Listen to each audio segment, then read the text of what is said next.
The opinions shared in this podcast are those of the host and are not meant to reflect the positions of NAMI Oklahoma or licensed professionals. If you have questions or concerns about your own mental health, please reach out to a qualified expert, and remember, if you are ever in a crisis, you can call or text 988.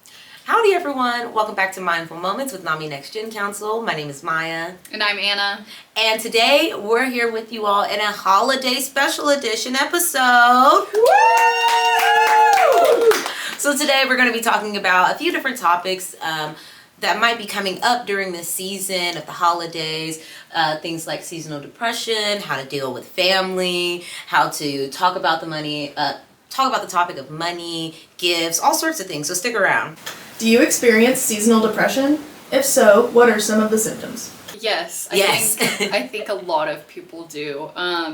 And, you know, it can vary season to season for people, but I feel like the most common one is typically the winter months when we don't see the sun as much, it's cold outside. Like for me, I find that my motivation to do anything is drastically decreased during the winter. It is so much harder for me to get up, start my day, want to get out of my warm, cozy bed whenever it's gross and gloomy and it's depressing outside. Definitely. And I don't think people realize how much that can affect your day-to-day life. And like, I'm still in school, but I hear so many nurses talk about they are driving to work in the wintertime and it's dark, and they're leaving work when it's dark. They never see the sun. And I can't imagine just like how hard that is on your mental, you know? I definitely experienced I think one of the reasons I experience seasonal depression is for the factors you talked about. Not having enough sun, my motivation is decreased, but also for me, there's a lot of memories associated with different holidays around this time. We have Thanksgiving, we have Christmas, and we have my birthday, which is tomorrow.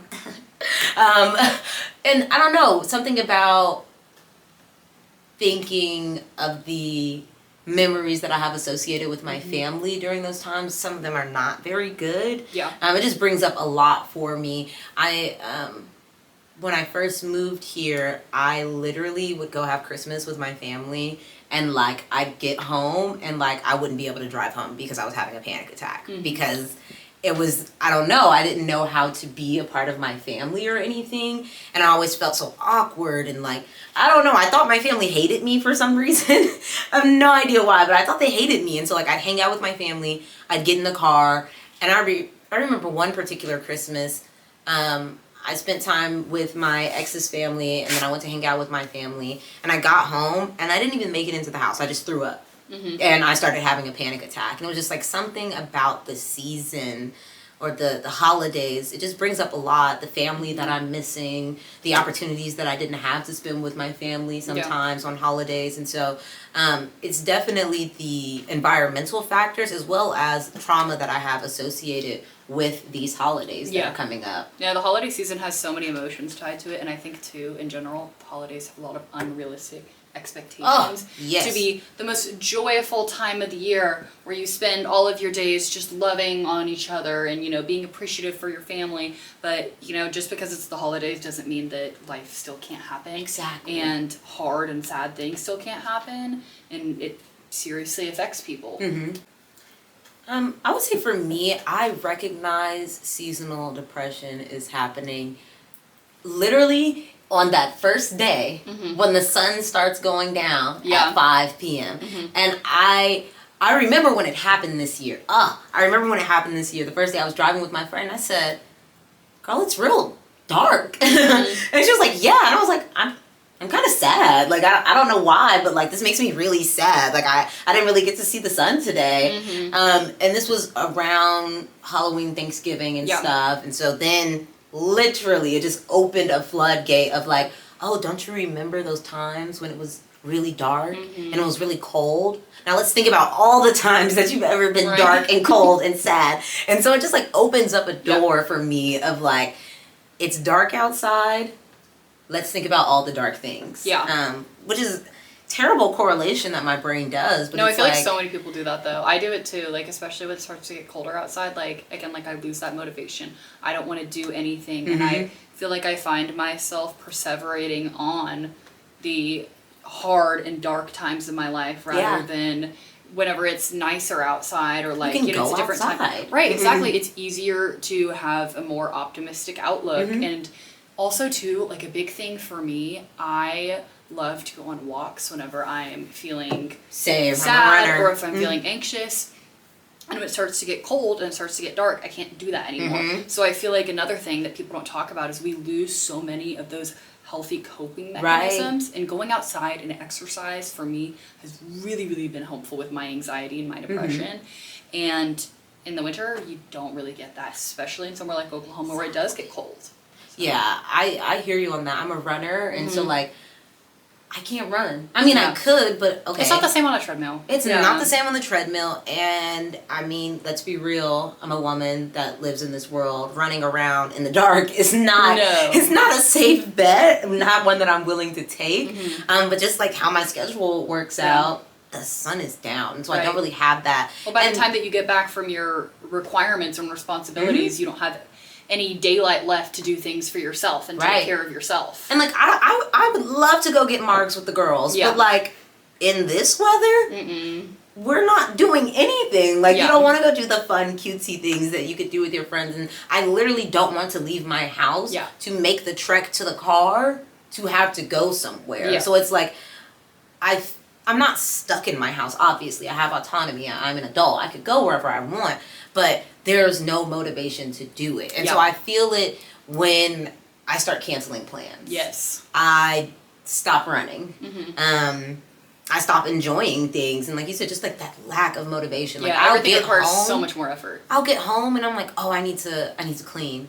But I like to open up my windows when I clean and let in some light. And so it's like, I don't even want to do that, which leads to a deeper pit because now my house is a mess. And now I'm really spiraling. And so it starts for me that first day when I notice it's getting dark at 5 o'clock. I'm just like, man, it's about to be that time again.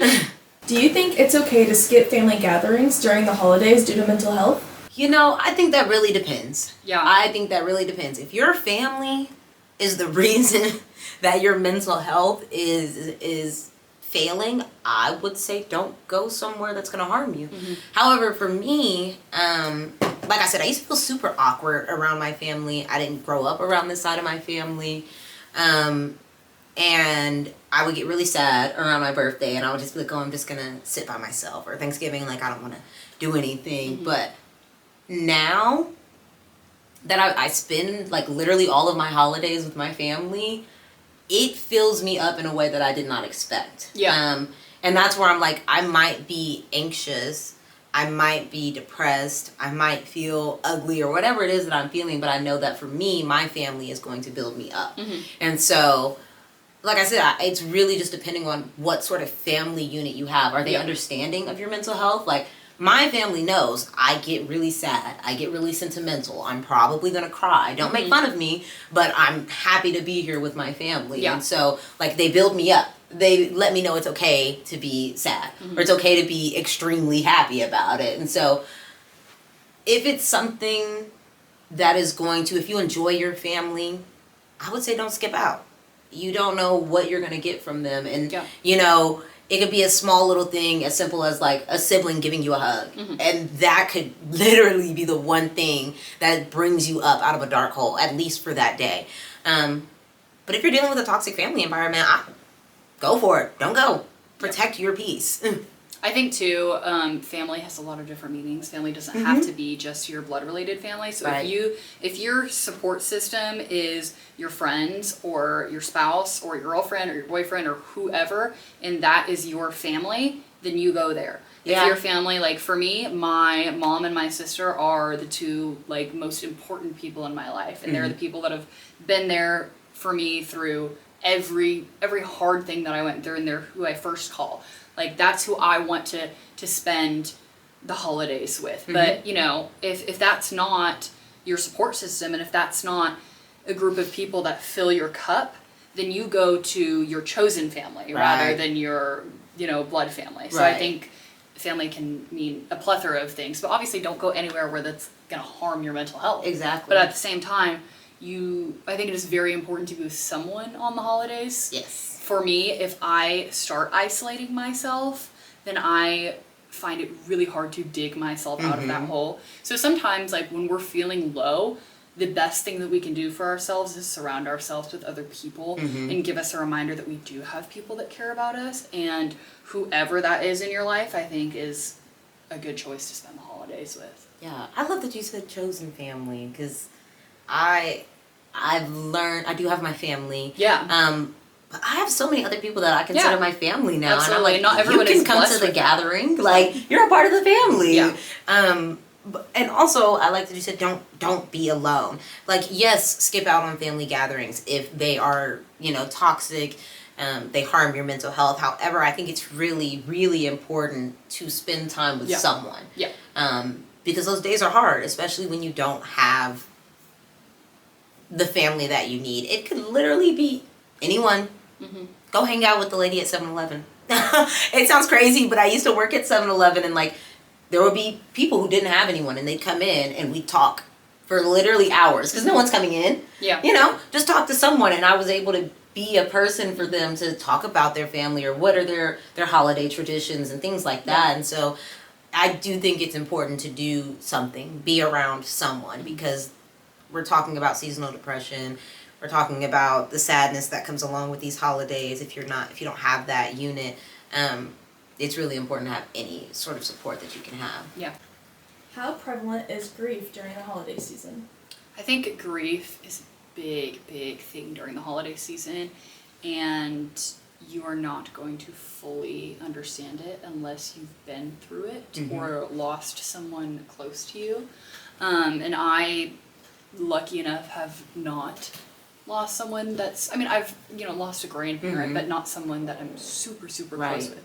But I have friends that have lost parents. Right. And the holiday season, like you were saying earlier, we have so many memories attached to it that it just, going through that time, it cultivates all of those memories.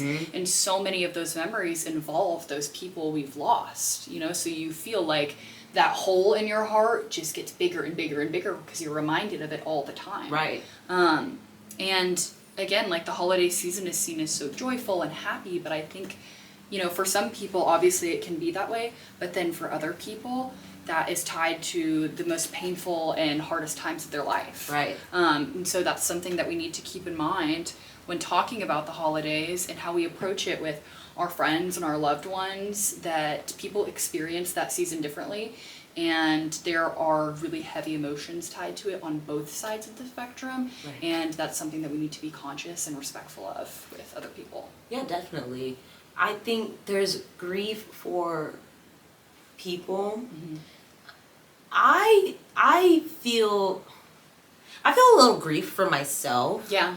And like the loss of innocence in childhood, like, I will be 25 tomorrow. Like, Christmas is not as fun as it used to be. And I mean, it's fun, right? I love my family. I love hanging out with them, but there's so much stress. I miss the Christmas magic. Right. Yeah. I feel very sad.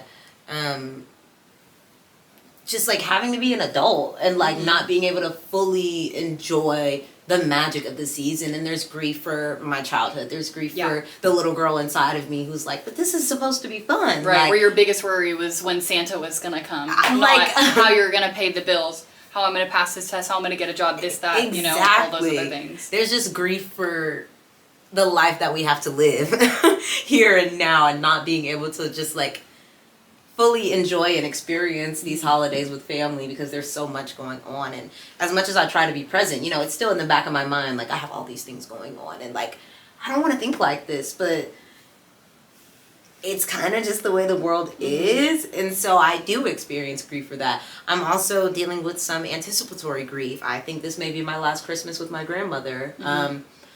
And so knowing that, it's really hard because, like you said, you don't know it until you experience it, but I know it's going to happen. And so it's just trying to be as happy and positive as possible when around her. But my grandmother's getting old, my mom's getting old, my dad's getting old. And so there's a lot of like anticipatory grief that I feel of knowing that, like, maybe in the next 2 to 3 years, grandma won't be there to open her gift or to make her special pound cake, or, just really trying to savor the moments that I'm in. Yeah. But it's still really hard knowing that, like, this might be the last time. Definitely, yeah. So a lot of anticipatory grief and just grief for who I once was as a child. What are some coping mechanisms you use or would recommend to other young people struggling with school or finances during the holidays? I'm gonna be so honest as it pertains to both of those, school and finances. I struggle so terribly. We've already talked about the seasonal depression that leads to a lack of motivation. We talked about trauma that comes up around this time. So it makes it really hard to prioritize school. I would say for me, it's about dedicating space and time. And I know I have a cycle of how the seasonal depression works for me. And so I'm like, okay, I know I'm going to peak on Wednesdays. Great. I need to do homework on Wednesdays. And that's just what it is. And that might look differently for everyone. Maybe you don't have a cycle. But just dedicating a certain space and time.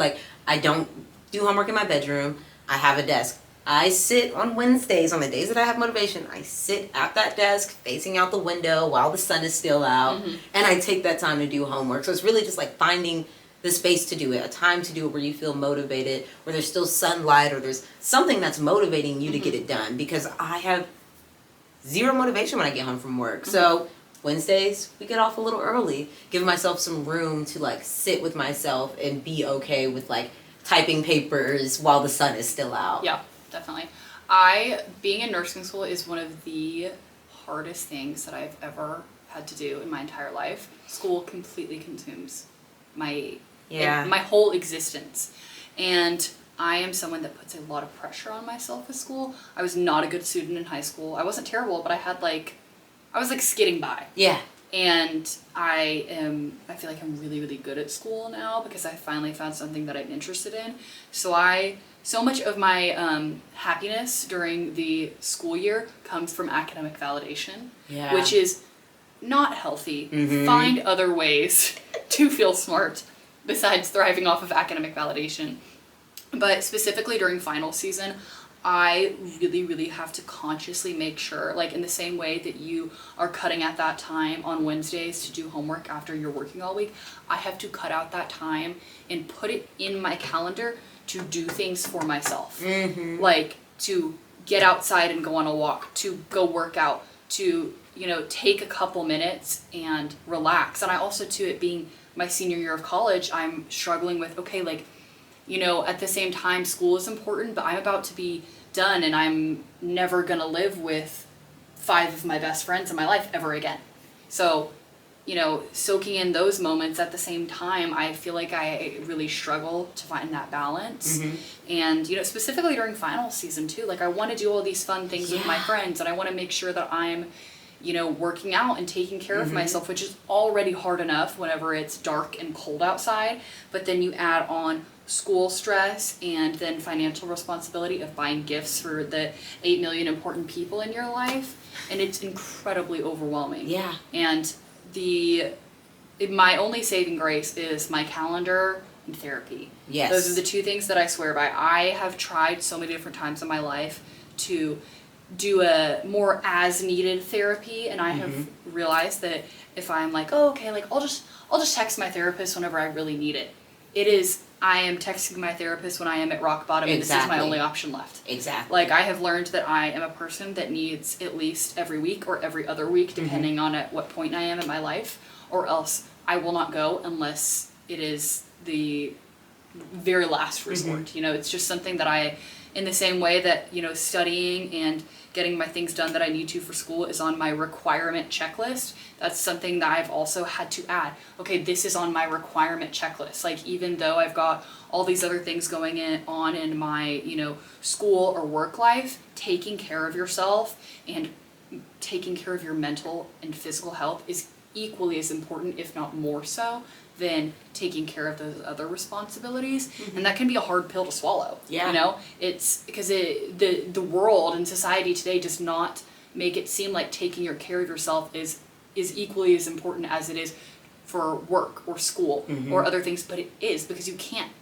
fulfill those other requirements if you're not taking care of yourself, right? Like you give so many pieces of yourself away to all these other things that you have nothing left of yourself, and at some point you're going to crash and burn living like that. Exactly. I've done it before, and I've multiple times I've had to pick myself back up and be like, okay, like we need to start getting into therapy more frequently, and that doesn't, doing those things doesn't make you a weak person at all. Not at all. But everyone operates differently. Like even though my mental health is really good right now, there's also times where it like really dips really fast. Right. And especially with school, like I have really been struggling with my anxiety recently, way more than I ever have, specifically health anxiety for some reason has really hit me hard, and I'm sure some of that is attributed to being in school and constantly hearing about those things. But even though I'm in this busy season of life and it has gotten busier as I've gotten closer to finals, it is so important for me to take care of myself. I love that you talk about just like prioritizing that, because during this time the only thing we're thinking about school, gifts, work, at least for me. And other people. Which part of taking care of myself is spending time with the people that I love. Absolutely. And it's prioritizing that, because yes, I can do all the face masks I want. I can get all the massages I want. I can do all these things. But if there's no one pouring into me, and like you talked about academic validation. For me, I have a little bit of that. I've gotten over that. I've been in school for way too long. I'm ready to just be done. For me now, it's like the people around me noticing and like seeing the effort and like being able to tell people what I'm doing, and I don't know, just being around my family and my friends, my chosen family, and prioritizing that has made such a huge difference for me, because when I did live on campus, it was isolating.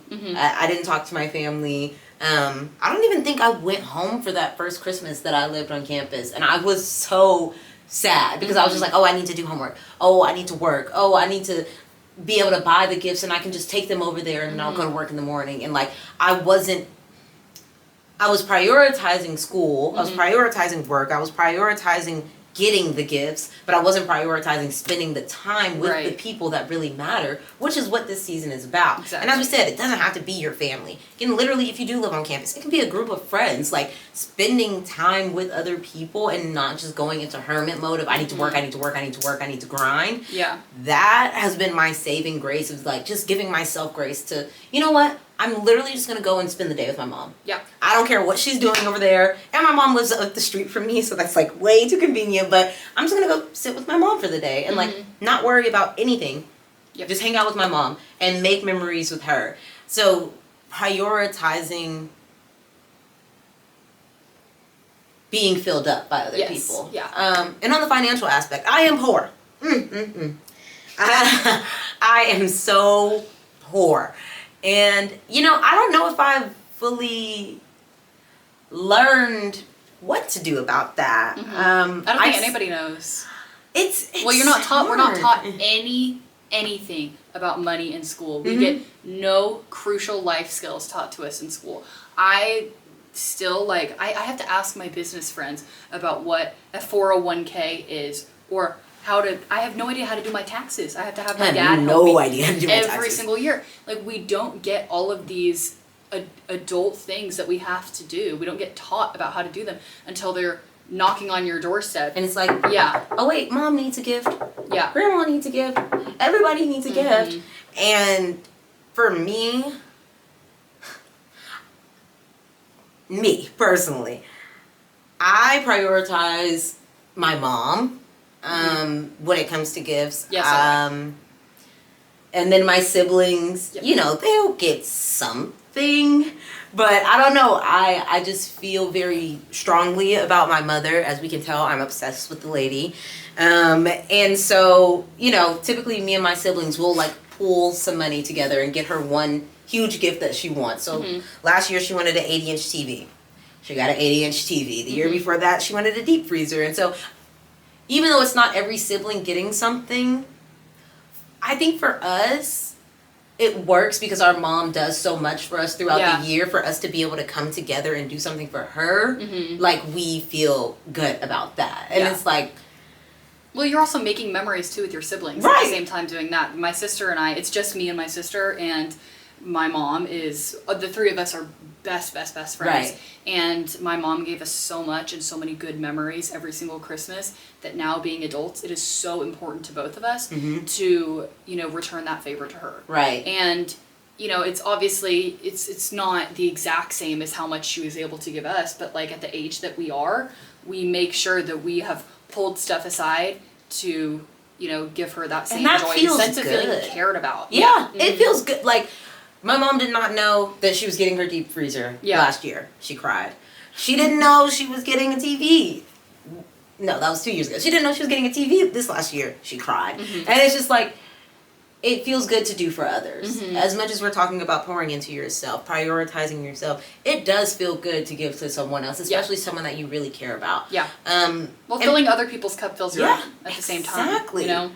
And so for my siblings, however, my presence is the present. I'm kidding. I mean, I'm kidding. I'll do something smaller. Okay, so I'm an artist. I paint. I'll paint pictures for my siblings and be like, hey, put this up in your house. You don't have to, but it came from me. Yeah. And I would hope that you will want your sister's art in your house. Or I kind of prioritize my niece as well as one of those people who, like, you can get whatever you want from me because I'm a sucker for my niece, but it can be small things like some little earrings or just like, I know what my limits are and I try to stick to that and not guilt myself about it. Yeah. Like, yes, I do have to pay bills. Yes, I have to eat. Yeah, like that's just a reality of the world. And my family is not looking at me as a cash cow of like, you know, not making myself upset by like I can't give as much as I would like to, but just like accepting this is what it is, and I can do what I can, and I know that they're gonna appreciate it regardless because we're spending time together. We're making those memories together, and again, you're going on your way with a picture or something that came from me, your sister, and so I don't just like. I've released a lot of pressure to be perfect in that area, to be the perfect gift giver. Like, I know I can't do that, and that's completely fine. As long as we're trying, we're showing up. That's what matters. Absolutely. I think with siblings too, like I feel like a lot of people feel that way, that it's, you're able to have those mutual conversations about, okay, we both really care about this person, so we're gonna band together and get a bigger gift for them, but for us, like, let's do something more simple. Like, one of my favorite things, my sister and I am 21 and my sister is 23, and last year we did a Jellycat exchange for Christmas. So we got each other stuffed animals at 20-something years old instead, so we could spend, you know, more of that money on our mom, you know? So similar to how you and your siblings are. I think a lot of people feel that way, and that's something that's very special. Yeah. In the spirit of the holidays, we are now going to hear from some of our other Next Gen members and directors about what their favorite holiday traditions are, and if you feel so inspired and inclined, please feel free to share your favorite holiday traditions in the comments. Hi friends, my name is Anna and I am one of the co-hosts of the Mindful Moments podcast. My favorite holiday memory has to be ever since I was a kid, my parents made me and my sister wait at the top of the stairs before coming down to open our presents and see what Santa got us. Obviously when we were kids it was so they could video and stuff, but now at 21 and 23 years old, we still do that to this day, and it is one of my most cherished memories every year. Bye, happy holidays. Howdy, Jason Musgrove, Public Policy Coordinator and Next Gen Staff Advisor for NAMI Oklahoma. My favorite holiday tradition has got to be the food. Both sides of my family are from Texas, and so imagine all of the holiday foods that you really like to have. I get all of those, and they're made by Texans. It can't get much better than that. I got a pretty big family as well, so from the time I was born until I was about 19 when my grandmother passed away, we would all come together, enjoy the food, have a good time together. They would travel from all over the country to come see each other, and it was just a great, wonderful time to spend with each other. And now we are all adults. We all have our own families, and I like to try to emulate some of the food that my grandma would cook for my wife now, and I like to reflect on the memories that I made with my family growing up. Hey guys, it's Emma, and my favorite holiday tradition would probably be every year my mom gets my little sister and I a book, and she's been doing that since we were little kids, but every year there's a different Christmas book, And then on the inside cover, she'll write us a little letter about how the year went and some of the highs and lows and things she's proud of us for. And then that's my dog, Milo. And then we will sit in our living room on Christmas Eve and we'll read our books together. And it's always just a really special little Christmas Eve tradition we have. So I'm wishing you all really happy holidays and thanks for learning a little bit more about mine. Hi everyone, my name is Halee and I am the person behind the screen. I edit all the Mindful Moments podcasts, and my favorite tradition would have to be the one that we do on Christmas Eve. So for as long as I can remember, me, my brother, and my sister would all sit down and open one gift each from our parents, and then all 5 of us would sit together and watch A Christmas Story, since it would be playing for 24 hours on Christmas Eve. That's my holiday tradition, and I also want to say thank you so much for watching our podcast this year, and we hope that you'll continue watching them and continue supporting us as we venture into this new year.